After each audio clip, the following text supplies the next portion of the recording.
هلا مرحبا ترحيبة القدر والجلال، ترحيبنا من ماضي الوقت معروفه،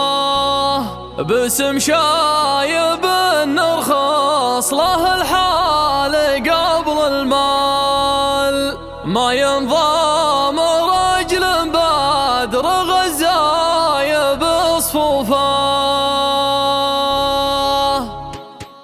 هذا الليل يسوى في عيوني 3 ليال ونفسي على مسره وجله وملهوفه، معي لازم يستاهل الحرص والإقبال وفكر يفز ويعبر الغيم ويطوفه. يا هاشم تخير في الفرايد وفي الأمثال كريما نبايا من على الشعر وحروفه، علشانك أنت تهون في عيني يا الأشغال بديك واضرب باقي الأشغال في الطوفة. توكل على الله ثم على الناقض الفتال ولا تستمع في اللي نواياه مكشوفة، من يحاول انه يحجب الشمس بالغربال مثل من يحاول يدحم الضلع بكتوفه، معي ما يخلي الذكر شاوس وفعل ابطال وما يطلق ايدين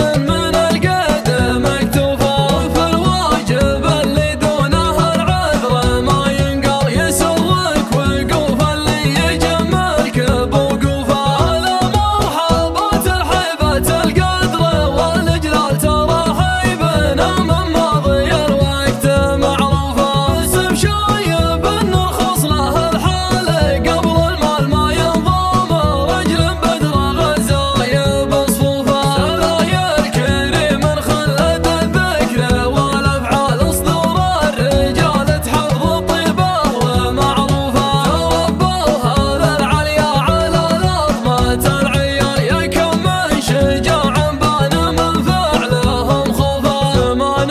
مضى يوم ان الانفس على التمثال مواقيفنا بمعتق العود محفوفه، ابانا العدو يطلع من صفوفنا خيال يحول عليه ويركز الرمح في جوفه، الخيال اعتبه يوم كان الجهل شغل ما غنى الفعول اللي بالامجاد مكنوفه، وصلنا النفوذ فعلنا والصحيح قال ما تصعب على الحجاج بصره ولا كوفه، على وجه الارض امجادنا بالفخر تختل ومن